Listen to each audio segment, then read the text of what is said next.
Hello, welcome to my channel and welcome to Legends of Tomorrow, a quick review for each episode. Very much first impressions, very much not pre-planned. Let's start with the pilot, both part 1 and part 2 of the pilot episodes. Okay, usually pilot episodes have got 3 main jobs and 3 jobs only. And that is to introduce the main premise of the series, to introduce the main characters, and to get us hooked. Did it succeed in them? Well, for number 1, I understood the premise absolutely perfectly. So yes, it did. It developed the storyline absolutely perfectly. I am definitely hooked. I want to see episode 3. So in that respect it certainly succeeded. As far as character development though, I'm not so sure. It seemed rather random.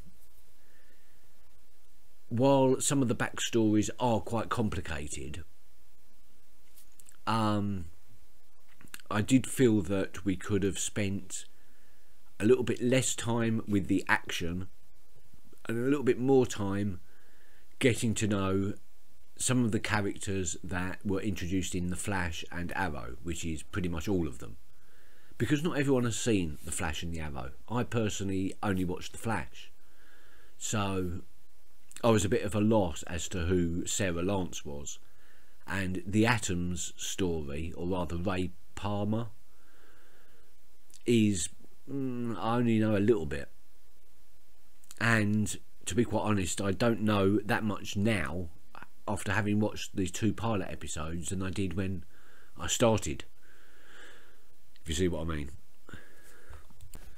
As far as Rip Hunter goes, and as far as Vandal Savage goes though, I felt that they were fully explained and fully detailed enough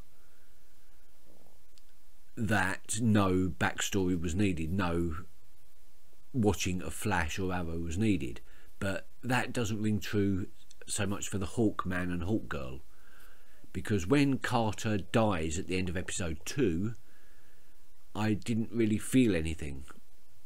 I mean, not that his character was that well developed in the Flash episode that he was in, but I'm sure his death should have meant something of a little bit more, rather than just being a trigger to keep the group together and a way for us, the viewer, to find out that it is only Kendra that can wield the knife.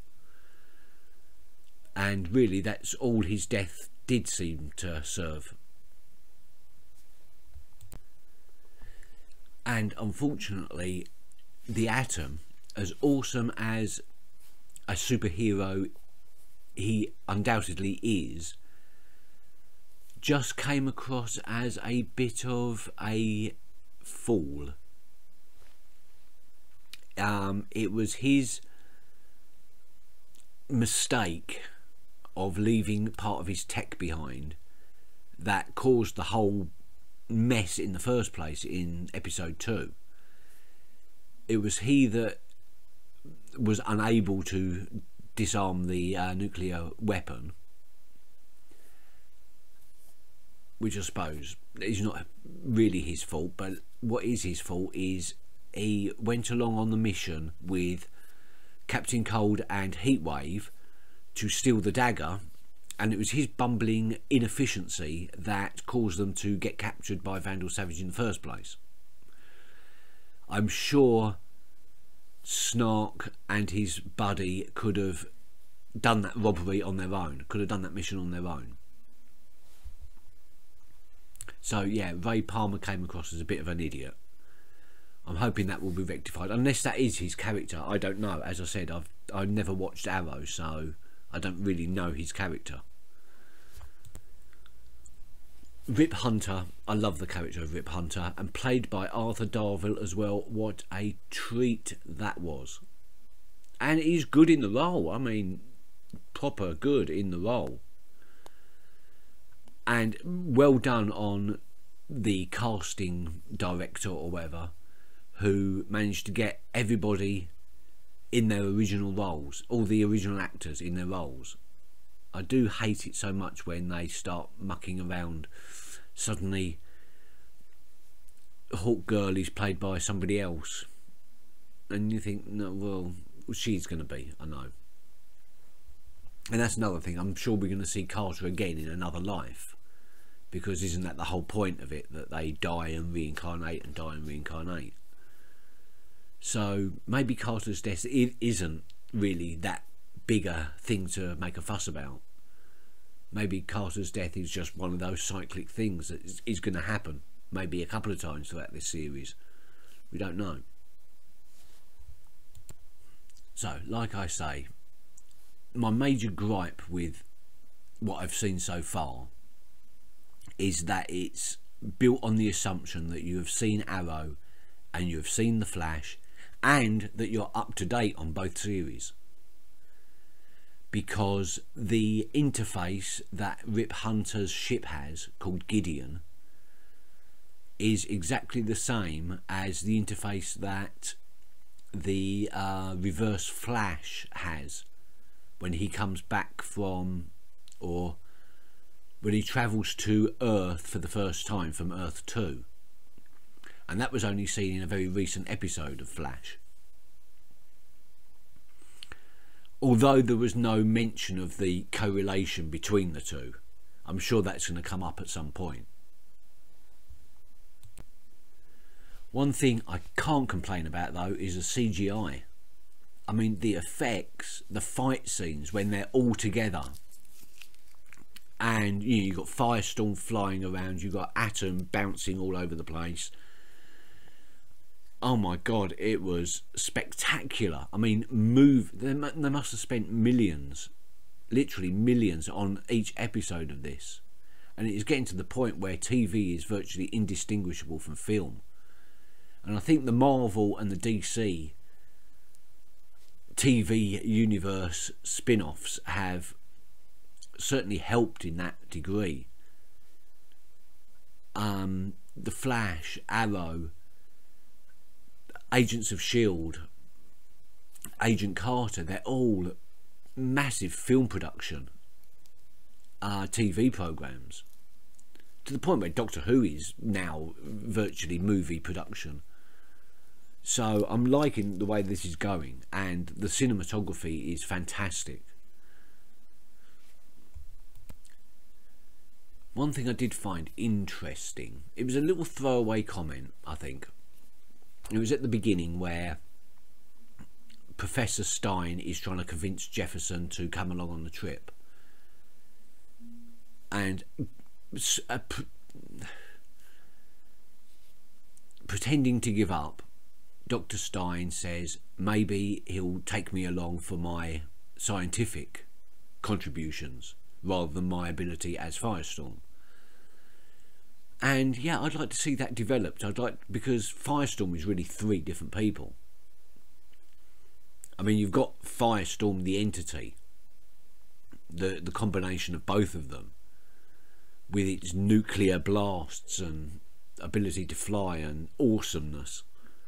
But you've also got Professor Stein, who's an eminent scientist, and we've got Jefferson, who's very down to earth, but he's very much the moral centre.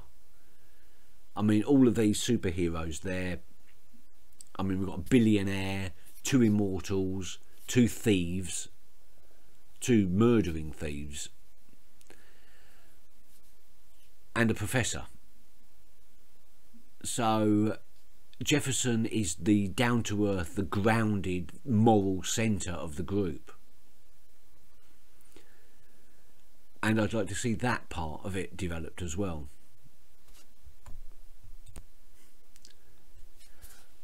And so, in conclusion, I will say, character development, poor. Sarah Lance, I want to find out more about her, because I don't know anything about her. The Atom seems a bit dumb and a bit stupid to be a self-made billionaire. Hawkman, whatever.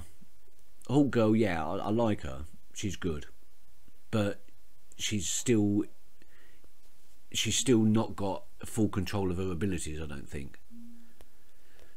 Firestorm is always awesome. Snark is also always awesome. Heatwave, he seems quite fun. Not a lot to go on in this episode. The action was rather thin, but I'm hoping it's going to really heat up towards the we're into the next episode. I mean, we've got time travel, we've got superheroes, we've got super villains, we've got super villains in Vandal Savage, and there's another thing, Damien Dark. I've no idea who he is. I heard it mentioned on other reaction videos. Ah, that's Damien Dark, the albino looking person with the blonde hair. I didn't know who he was, so the implications of that mean absolutely nothing to me. I felt I was a bit of a loss there. I know it didn't spoil my enjoyment of it, because what I didn't know I didn't care about, but now that I know that that was something put in for me to go, ah, and it didn't, because I've not watched the programme. That was a bad call. But on the whole, a brilliant programme, and well worth watching and well worth continuing with. I'm at a loss for words. I'll wrap this up. That was it.